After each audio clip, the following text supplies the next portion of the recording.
我们走到今天这一步，真的很不容易。不过，我还是会继续走下去的。长河，我知道你要说什么。我会向外界宣布，从此之后，安河便没有智三鬼了。我会铲平提魂殿，这样就不会有人下达追杀你的手术。那些你想要带走的家人也是一样。你说过你喜欢南安，我在南安城置了一处大宅，是我这些年偷偷攒钱买的。你到南安城去找守月钱庄的掌柜的，他会把地契给你。院子的地下埋了1万两白银，你若是没钱了，就拿出来用。以后每年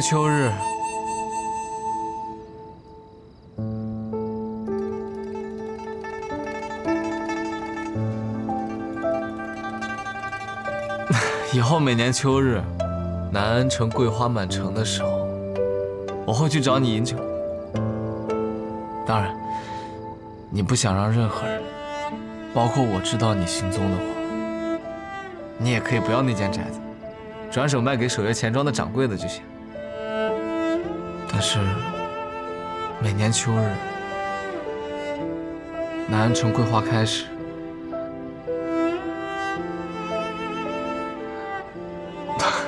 我还是希望能与你重逢一面。长河，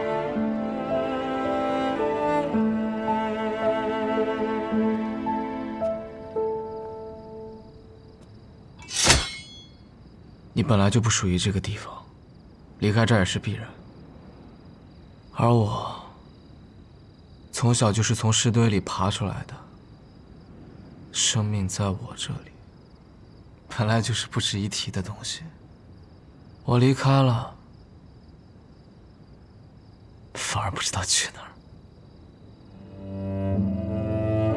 但你这个人其实很笨，你不喜欢杀人，却又只精通这个，别的什么都不懂。你做了多少年的鬼，身上还是穷得叮当响。你这样的人到俗世间，你一定会被骗的。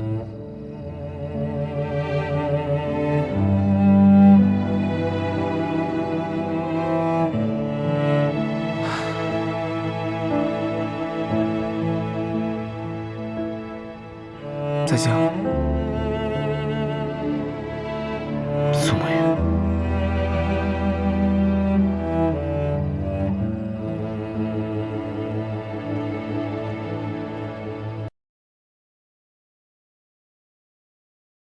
你说我笨，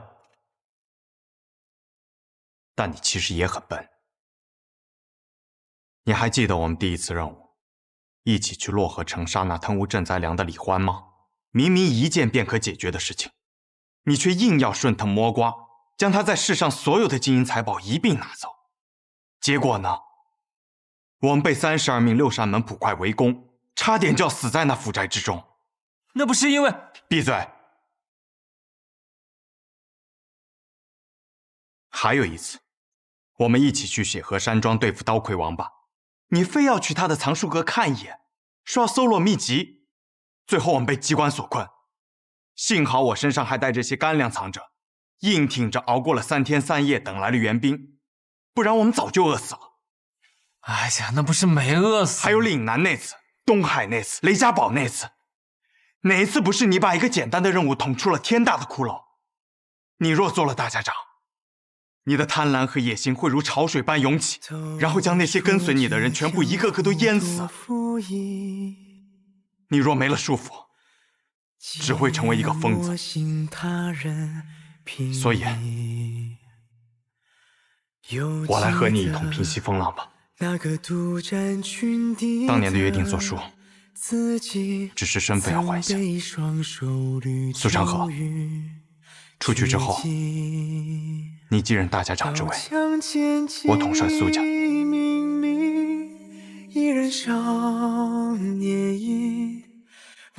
我陪着你，我们一起带来一个新的安河。好。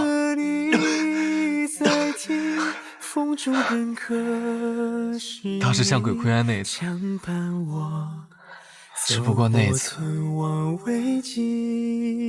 是你扶着我。所以有些事情总是要还的。山水同几句三相念是你。其实一直到最后一刻，我都不认为你会留下。如履艰辛，若有归期，也只因信奉你。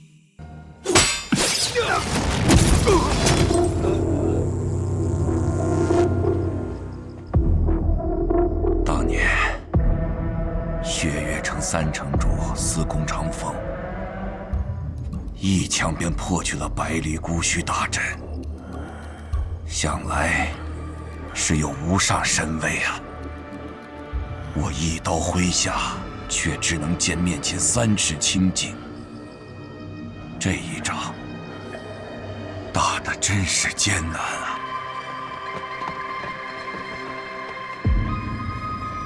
木子哲还是跑了，剩下的穆家子弟和谢家子弟都已经投降了。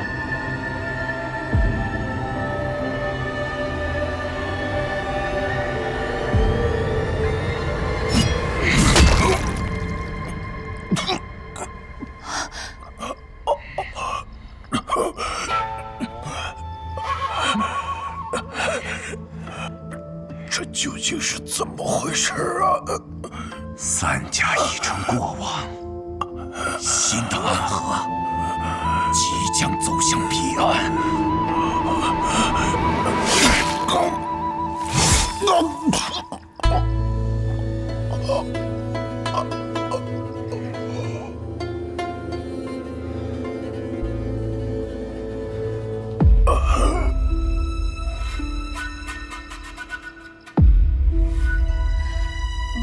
去和苏昌河他们会合吧。哎，老了，算计隐形这种事，苏昌河这个小子还真是算无一策啊！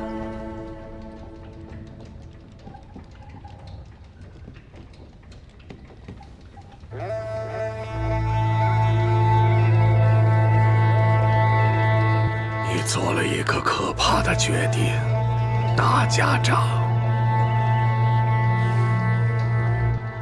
我已经不是大家长了。我信过孟，也信过苏，却从未能走出过这片河。或许这样的变革能够带来新的暗河，能够成为这个天下不一样的那个影子。天真呐，影子就是影子，走不到光明的地方的，那我便看看。只是大家长，无论结局如何，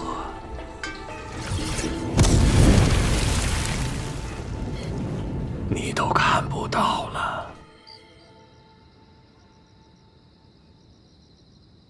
苏家苏昌河得先任大家长认可，赐绵龙剑，即今日起任暗河大家长之位。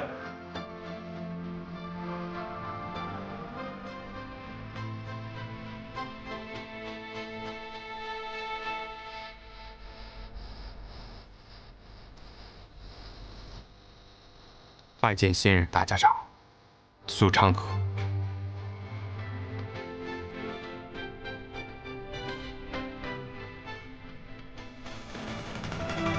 拜见大家长。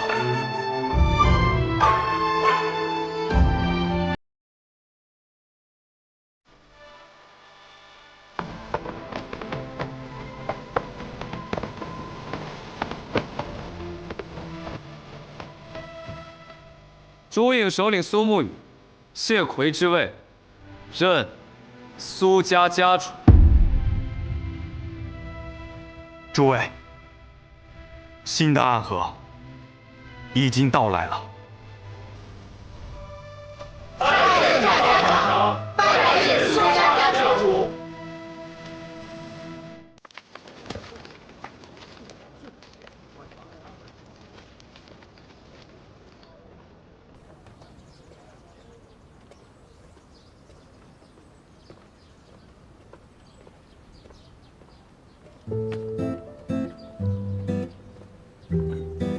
申夜，我回来了。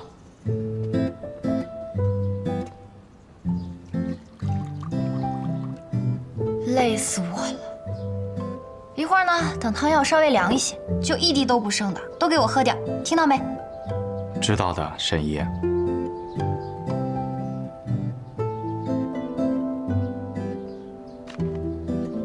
哇，还是热乎的。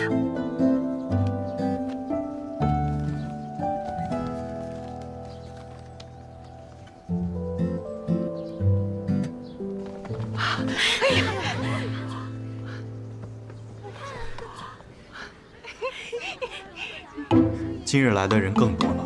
春日谷雨，风吹心动，一发病。什么病？春心动，自然是桃花痴症啦。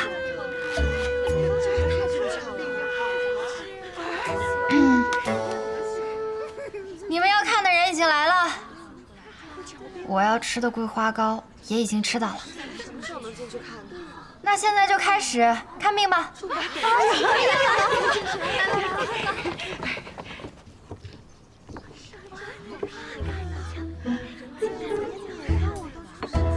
什么病啊？手啊！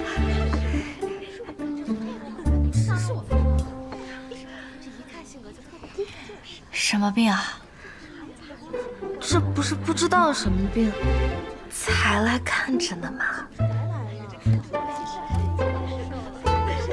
10两银子，我让那家伙亲手给你煎药。什么药啊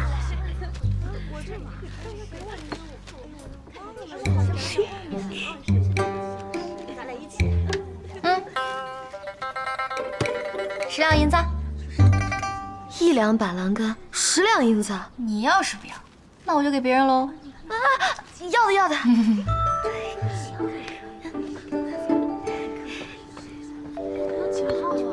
下一位。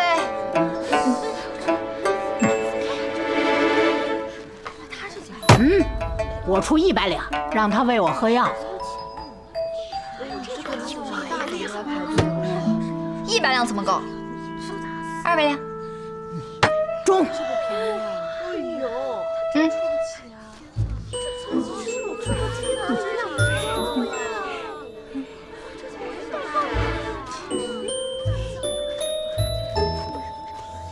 下一位。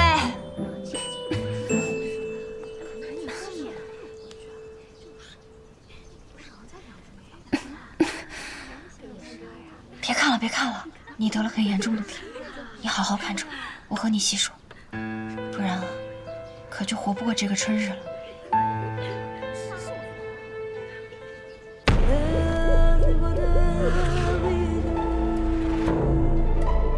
苏沐雨继任苏家家主之后，去南安城开药方。是，我们派了一群人监视，但都被发现了。有人出手废了那群人的武功，似乎是要给个警示。而我们现在只敢在南安城外派几个人守着，真不知道他们葫芦里卖的是什么药。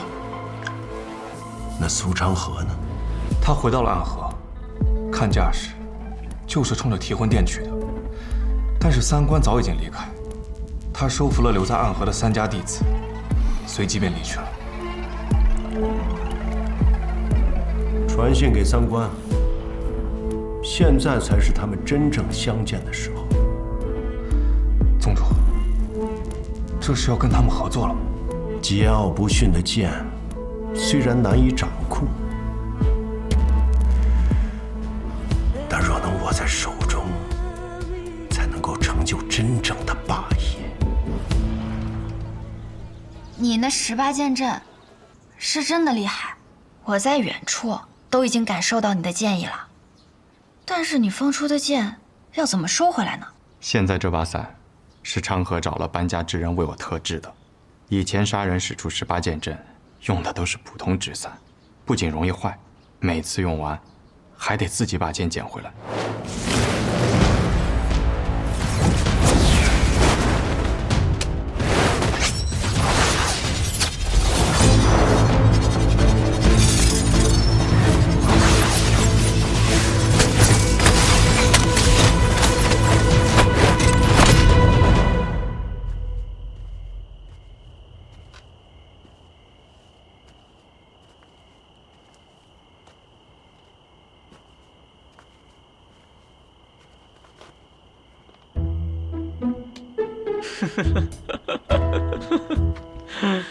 不是我说，你以后若迫不得已用这剑阵去杀人，那岂不是还得从一具具尸体里把剑给拔回来？世界哪有你这样的杀手啊？完成任务即可，他们已死，也看不到我这般简剑的模样。哼，我以后啊，一定多接些任务，存钱给你定制一把好伞，要不然和你合作出去杀人，多丢人啊！给。好，真是谢谢你啊，大好人。昌河说，这不是一个刺客杀完人后该有的模样。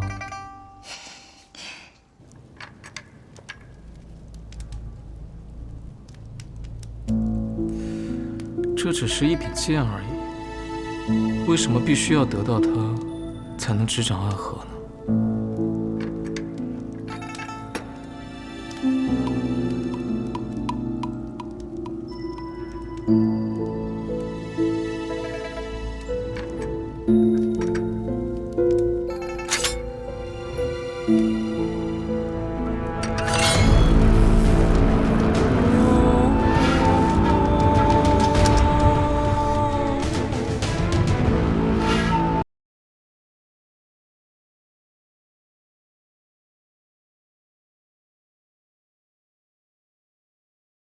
说给员外那位听的话我已经说完了。苏沐雨，我们该执行自己的计划了吧？昌河，我无法背叛大家长。愚蠢！这次三家铁了心要谋你，我会为你铺好路，你只需要做好握住绵龙剑的准备。你怎么这么多年了还没有明白这个道理啊？你永远都是这么天真。大家长与我二人皆有恩情。恩情？他们培养我们是为了替他们去杀人，我们之间并不存在这可笑的东西。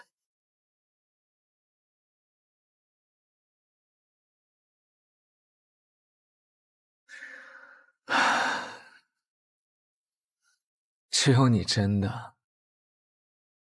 把安河当成了自己的家。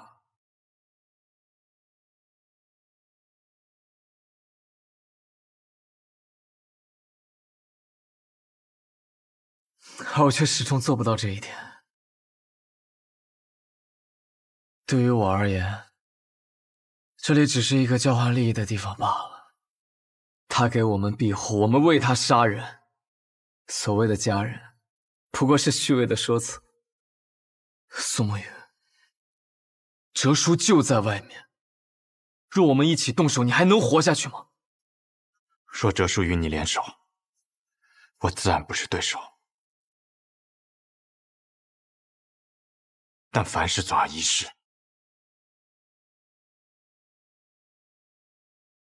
你要是说得通，你就不是苏沐雨。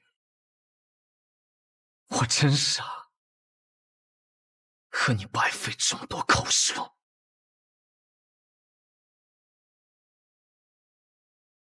慕白，在里面偷听的可还痛快？你是怎么发现我的？因为那个让你来此候着的消息，就是我给你的。哼，咱们都是同族，就该互通有无。谁跟你是同族？苏长河，你给我等着！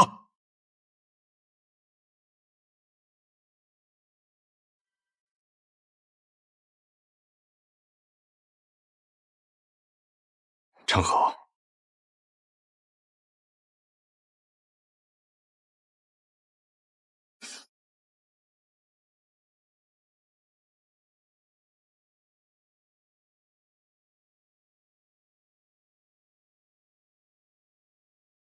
开弓没有回头箭，大家长这次一定会死，我也一定要拿到灭龙剑。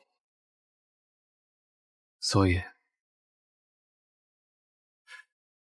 好好想一想我们当年的约定吧。苏沐雨，你去做暗河的魁，以后成为大家长，统帅三家，而我留在苏家，继承苏家家主之位。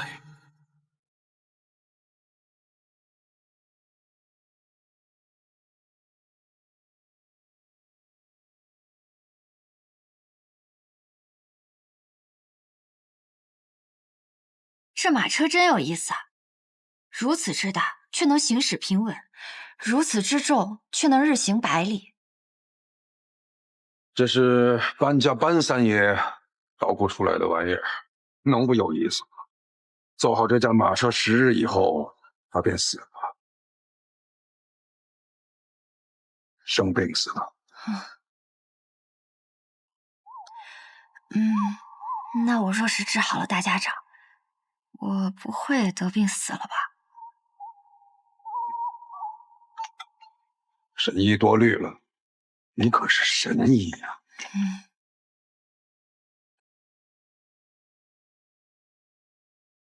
暗河之乱已经开始，不出10日，我们便会得到一个结果，让暗河的水蔓延整个江湖，涌入天启。长河，或许这一次，你我要对彼此真正的拔剑了。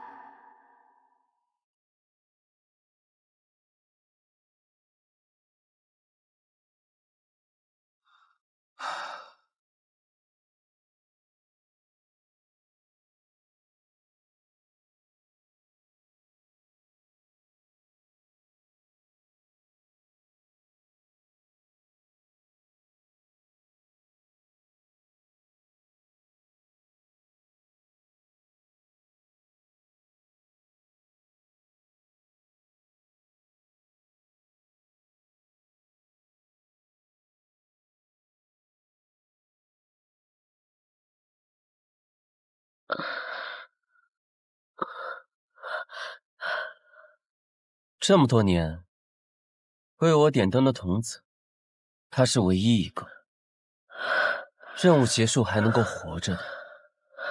要带他回去吗？不必了。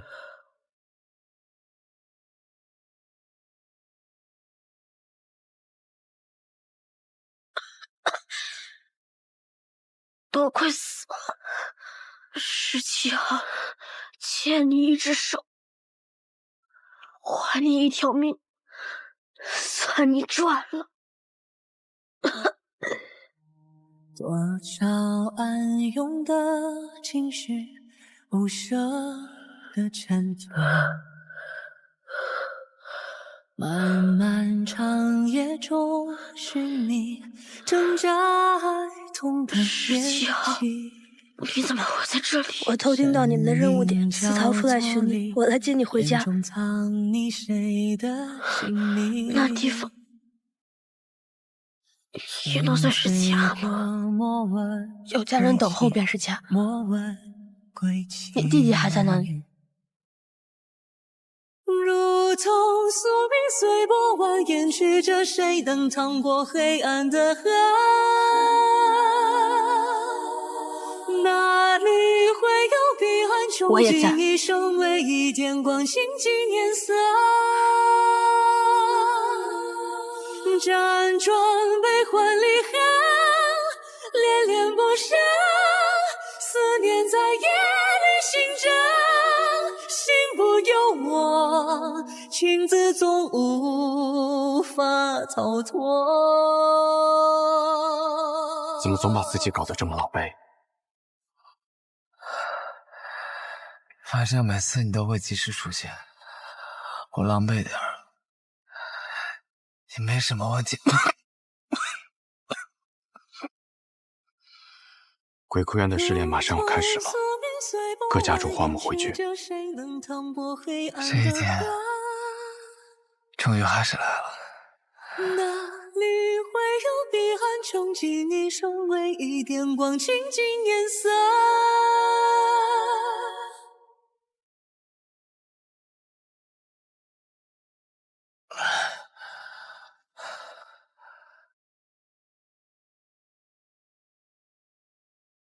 想必你们已经有所了解，待会儿时辰一到，你们就会前往鬼窟渊。每组10个人，只允许留下1个。第一组86号、18号、74号、42号、34号、26号、17号。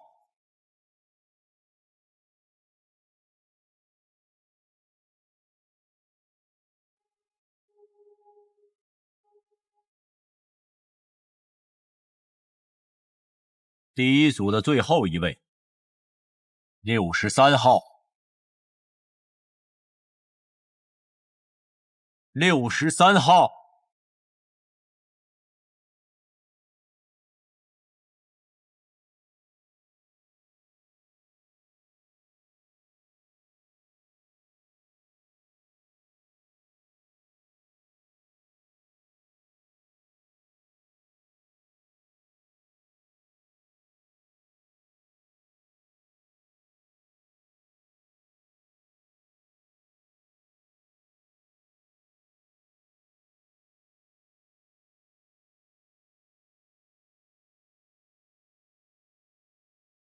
谁惹了穆秋兄啊？生这么大的气！穆子哲，你明知这二人是我苏家属意的，你这般行事，是要与我苏家为敌吗？别给我扣这么大的罪名，我可不敢。我只是在尽我总教习的职责罢了。职责？不把过强的两个人放在同一组，这是三家都默认的。你就不怕我上报提魂殿吗？等他们情深意重，把彼此看成兄弟的时候，再让他们自相残杀。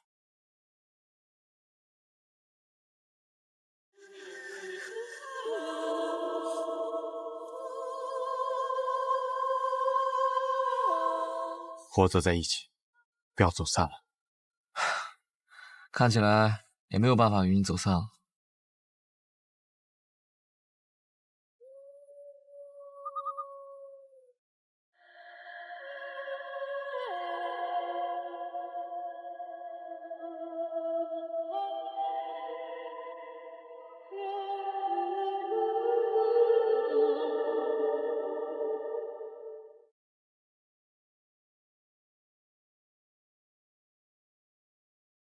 全都来了。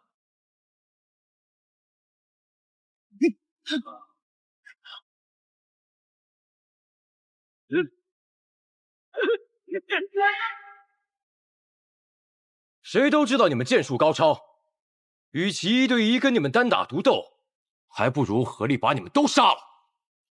我们剩下的再斗，还有几分生气。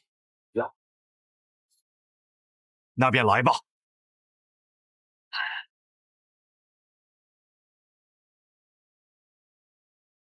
八戒阵，刀剑合十，攻守戒备，决一切生机。要胜此战，唯有一途，一二入局。我为尔。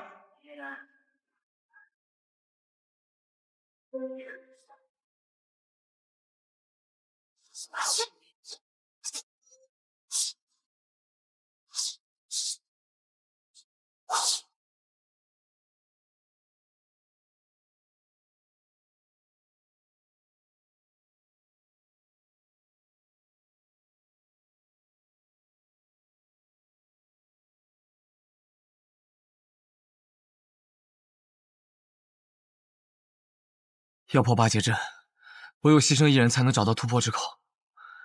我们两个同时上，算怎么回事？我知道，我来。有生于河下残风冥冥中汹涌，那我走了。回头望云都乱岗，闭上眼月暗之上，谁觉家乡电力长空，等空出世扭转乾坤，黄与笑自灵根深，走在我脚下无不寻根，这一生不爱也不恨，经历穿越大河，终身一夜的人满泪痕。你留了珊瑚中身份，请忘记我是谁，因我也是我们。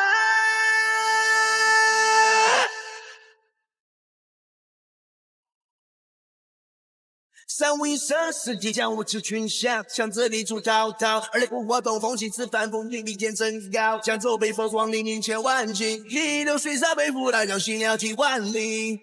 刀光剑影出鞘，一波好人仰天长啸，手如履薄冰，谁弹起恨命，传至光明，无悔脚下不胜履。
只剩我们2个人了，所以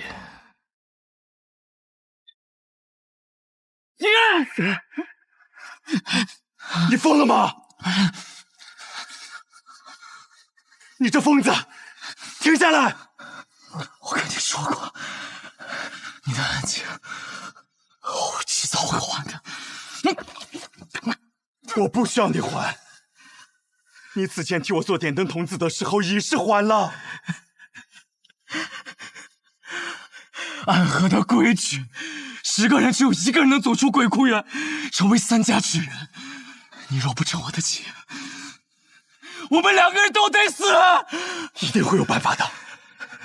我去和他们说，他们享有最顶尖的刺客，而我们俩是他们这些年里遇到最好的种子。他们不会愿意就这么失去我们的。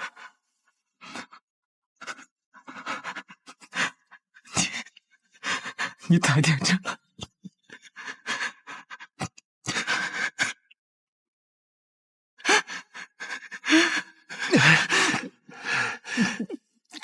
你把手放开！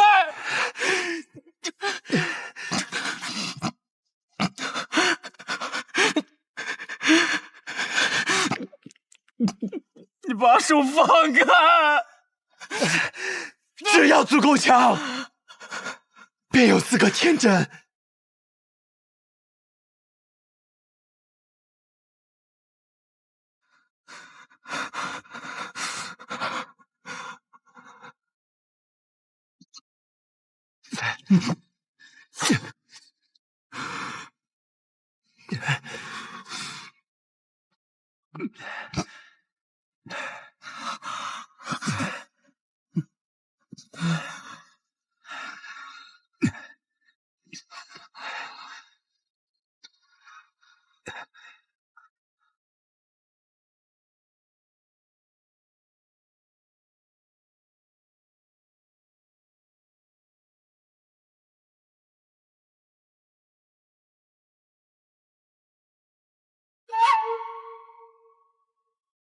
谁先了？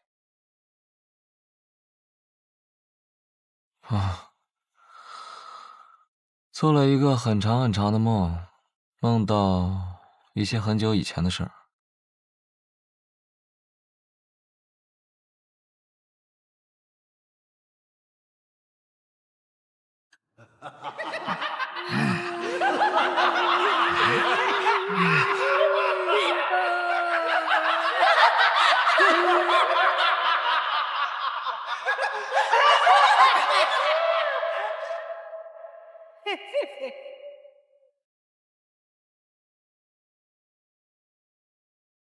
邪魔外道，勿近勿深。我们是邪魔外道，难道你们要救邪魔外道？不过是些魔障，看我一剑斩了你们！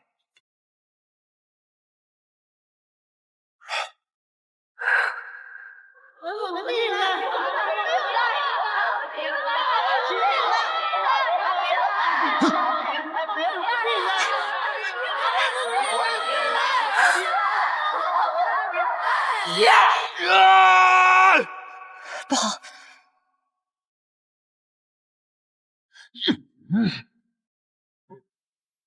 大家长，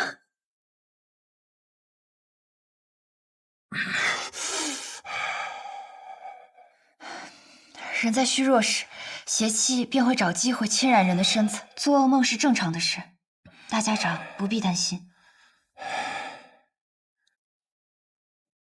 大家长可还安好？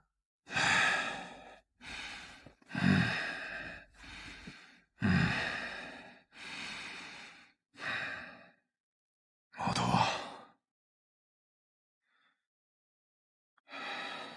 是。神医啊，你此生救过多少人？这我哪里记得得？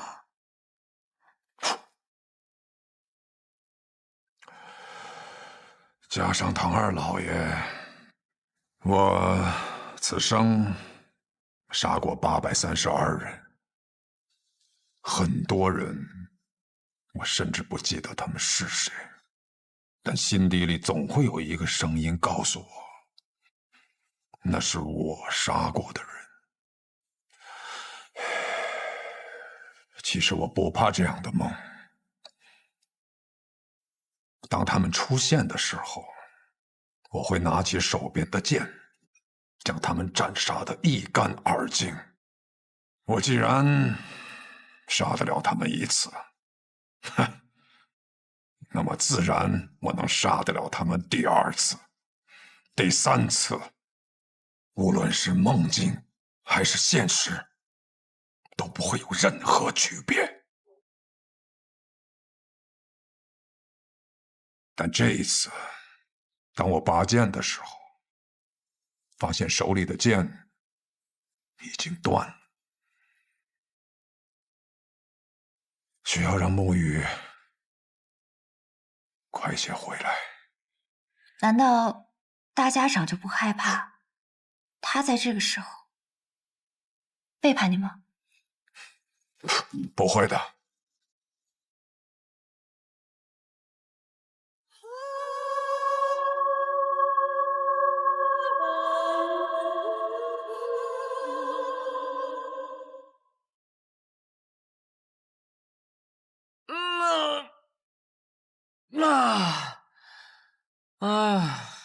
哎呀，坐了许久的马车，累了。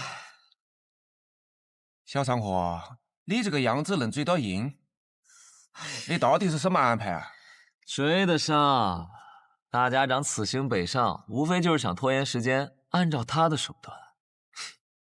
老爷子有没有事儿我不确定，但是我们这一批跑腿的，定是要被他清算。所以在我这儿，大家长必须死。然后呢？我对于苏沐雨的安排应当已经到了，让他见见几个故人，拖延一下他追上大家长的时间。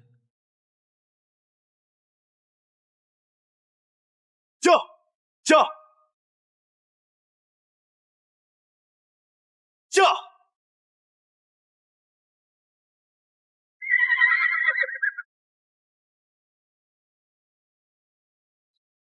昌黎，宇哥，好久不见了。昌河派你来的？啊，是大哥让我来的。他说让我拦住你，实在不行就哭到你心软。他是不是觉得我不会杀你？他自以为能猜透我的心，可我杀过这么多人，我也有无法控制住自己杀心的时候。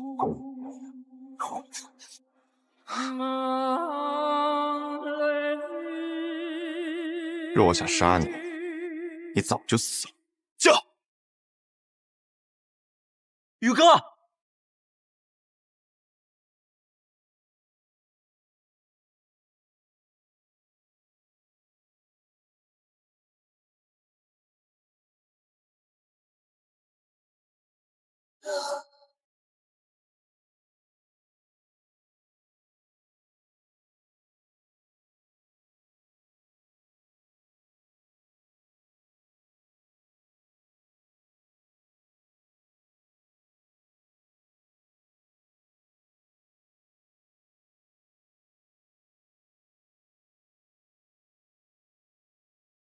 老师，你口中的“老师”这2个字，放在我的身上，我可不敢当。苏轼先生，许久不见了，苏沐雨。昌河为了拦住我，居然把你也请来了。不必怪昌河，是我自己想来的。我想此事之后，或许我们便没有相见的机会了，就自请来此见你一下。顺道下一局棋。我在赶路，没有时间。若有机会再见先生。回到暗河，我定去藏书阁拜会。若我没有做到让你下完这局棋，昌河或许会杀了我。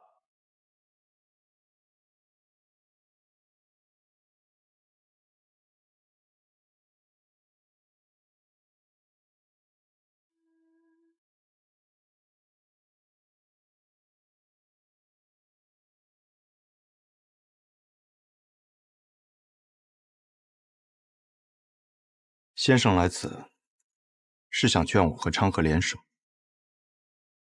你们是暗河这100年来最不可思议的搭档，一起联手破过许多危局。这一次，我相信你们一样可以做到。我听昌河说，4年前你们做过一个决定，他当上苏家家主，你当上大家长，成为执掌暗河的新主人。那他有没有说过？我并没有回答他的决定。大家长他值得你这样做吗？这个问题的答案重要吗？沐雨，当你用一个问题来回答另一个问题的时候，就代表你的内心并不坚固。可这问题没有答案，只有选择。我在苏家待了将近10年，昌河与我更是从同一座炼炉当中走出来的师兄弟。准确的说，我们都是家人。昌河那样的人，可不会把老爷子他们当作家人，他只是把你当作家人。可如今我是亏。我的父亲曾教过我，承诺是比生命更重要的东西。先生您也说过，没了承诺，收了钱的刺客便会因为更多的钱而转头去杀自己的主顾，那么到最后秩序变乱了，刺客便没有存在的理由，暗河也没有存在的必要。你很聪明，但有时候太过于执拗了。已经沦为杀人的棋子，若心中还不存在点执拗，那么活着也像是死了。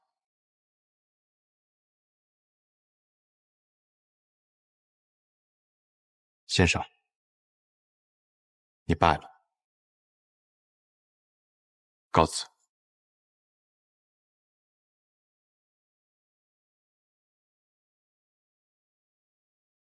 宇哥，你赢不了的。3家家主对大家长这个位置觊觎很久，这个机会他们不可能放过。即便大家长最后把生医好了，他们还是会不惜一切代价把他杀了，这是个必死之局。即使死局，那么昌河他到底想做什么？他想改变暗河，跨过暗河，便能到达彼岸。彼岸之处不再是长夜，而应有光明。和我们联手吧。大哥的意思是让大家长在一个合适的时机死掉，死之前他把绵龙剑传给你，你执掌暗河，而他则去扫清苏家的障碍，成为苏家家主。到时候其他2家再有不满，你们便联起手荡平暗河。宇哥，抱歉，我有我的选择。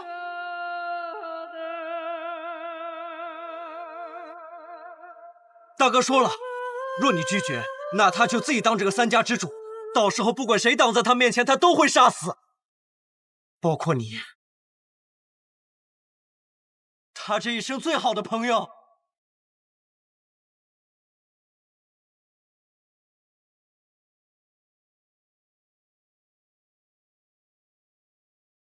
沐雨，道阻且长，行则将之。驾！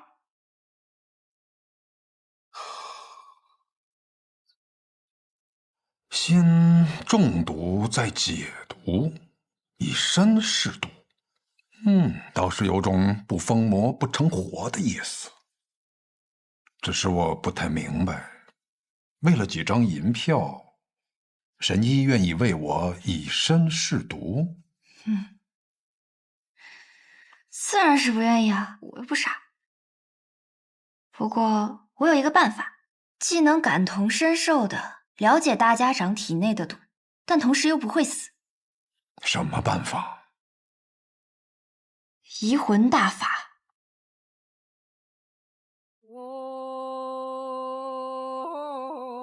药王谷的秘术移魂大法，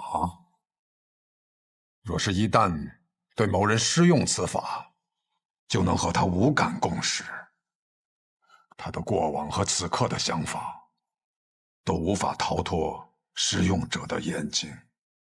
若是遇到意志薄弱者，甚至能彻底占据他的意识。我初听到此门功法，还曾感慨，这哪里是医术，分明是邪术。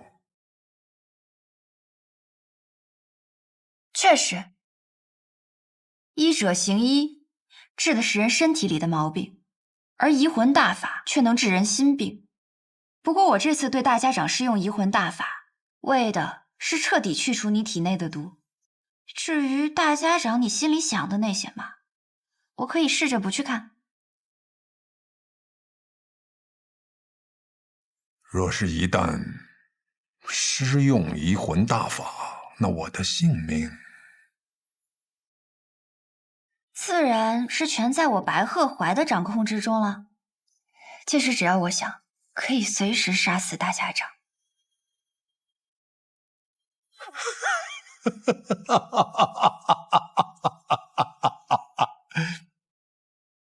我想试试。大家长能活几日就让他活几日吧，反正我们抓紧时间找机会，先把那小神医给杀了就是。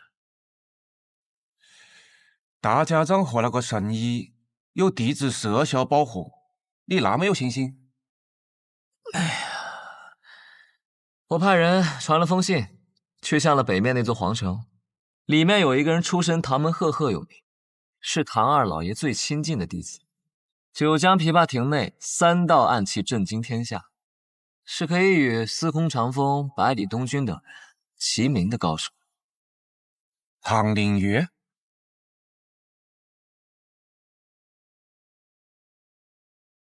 我不知道大家长为什么要杀唐二老爷，但我知道唐二老爷死了，最想报仇的人一定是唐灵月。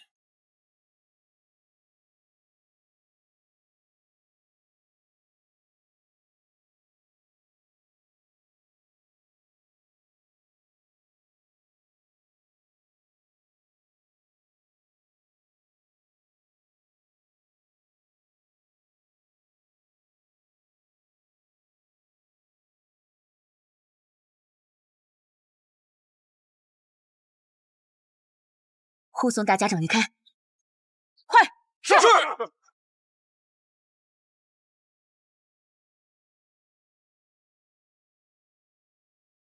难得有片刻喘息，又要赶路逃命了。等你治好我，便无人敢来了。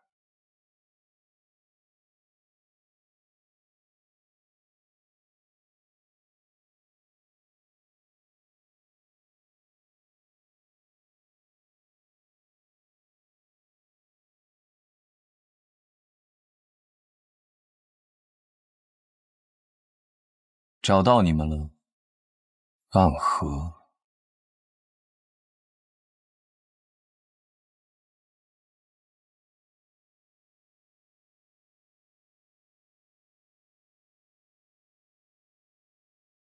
龙须珍，你是唐门的人？唐门，唐连月。唐连月，原来是天启城4守护之一的玄武使啊！我要找的人不是你，你们大家长在哪？我要见的。纵然你是玄武使，但这里一不是天启城，二我们暗河也不听朝廷的指令，大家长岂是你说见就能见的？我并不是以天启城玄武使的身份来的，是以唐门弟子的身份而来。你们暗河的大家长杀了我们唐门的二老爷，这笔账我来负责清算。这个消息玄武使是怎么知道的？如果是子虚乌有的事儿，那该如何呢？想必你们大家长早就走了，留你在此处断后，与我说这么多，不过是想拖延时间罢了。想走？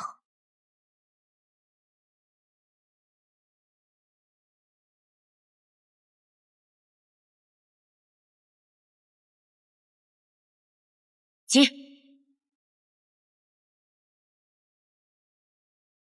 这样精妙的暗器手法，这就是白小堂冠绝榜上数1数2的高手吗？荧惑纸蝶和幽冥珠，你是暗河木家蜘蛛女。我不喜欢这个代号。小伎俩，你以为以荧惑纸蝶为掩盖，让这幽冥珠悄悄接近我，你毒丝偷袭，我就不会发现吗？真是自以为聪明的傻子。你在幽冥珠里放了什么？自然是霹雳堂雷家的霹雳子了。你怎么会有雷家的霹雳子？早年执行任务路过霹雳堂，很多雷家的少年郎都曾拜倒在我的石榴裙下，当然是他们双手奉上来讨我欢心的。不过我跟你说这些做什么？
童子点灯，阴魂索命。可曾记得昔日也差点做这点灯的童子？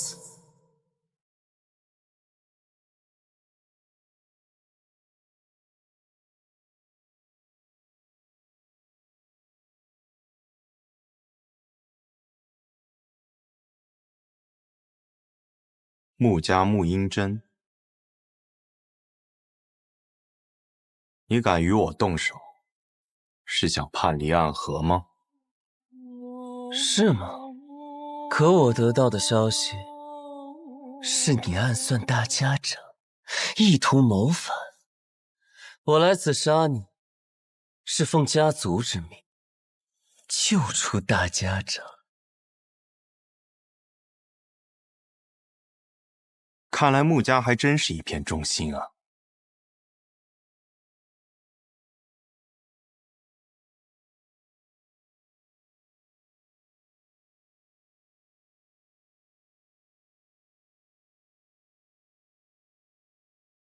素闻直伞鬼苏沐雨最强的剑法乃是18剑阵。可看你现在这个架势，似乎是觉得我没有资格同时见识你那18柄剑了。你确实没有资格。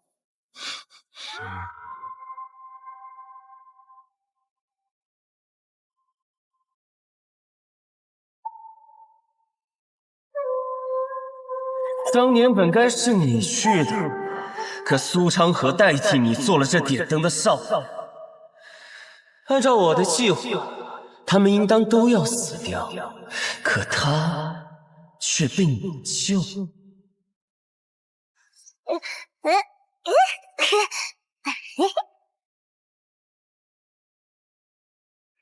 我想我明白为何他要替你。如果当年点灯的人是